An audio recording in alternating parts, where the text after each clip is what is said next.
நம்ம Ashwin sweets and snacks export பண்றதுக்கு 7373041434 மற்றும் www.ashwinsweets.com கான்டாக்ட் பண்ணுங்க. பூந்தமல்லி பேருந்து நிலையத்திற்கு எதிரே உள்ள ட்ரங்க் சாலை முழுவதும் பள்ளங்களாக உள்ளதால் வாகன ஓட்டிகள் கடும் சிரமத்துடன் வாகனங்களை இயக்கி வருகின்றனர். விவரங்களை தர இருக்கிறார் செய்தியாளர் ஜெயஹரிஷ். வணக்கம் ஜெயஹரிஷ், விவரங்கள் வழங்கலாம். வணக்கம். நேற்று முதலில் பெய்து வரும் மழையின் காரணமாக பூந்தமல்லி மற்றும் அதன் சுற்றுவட்டார பகுதிகளில் ஆங்காங்கே மழைநீரானது தேங்கியுள்ளது. குறிப்பாக பூந்தமல்லி பேருந்து நிலையம் எதிரே உள்ள ட்ரங்க் சாலையிலும் இதே நிலை இரு பகுதிகளிலும் குண்டும் குழியுமாக காட்சியளித்து வருவதால் ஆங்காங்கே சிறு சிறு பள்ளங்கள் மழைநீர் தேங்கியுள்ளதால் வாகன ஓட்டிகள் கடும் சிரமத்திற்கு ஆளாகியுள்ளனர். இதனால் குண்டும் குழியுமாக சாலை காட்சியளித்து வருவதால் அந்த பகுதியில் வாகன நெரிசலும் ஏற்பட்டு வருகிறது.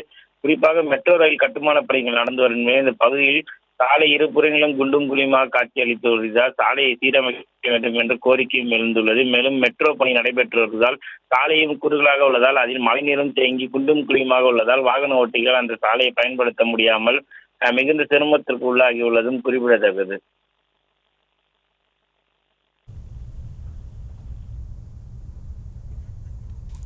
விவரங்களுக்கு நன்றி.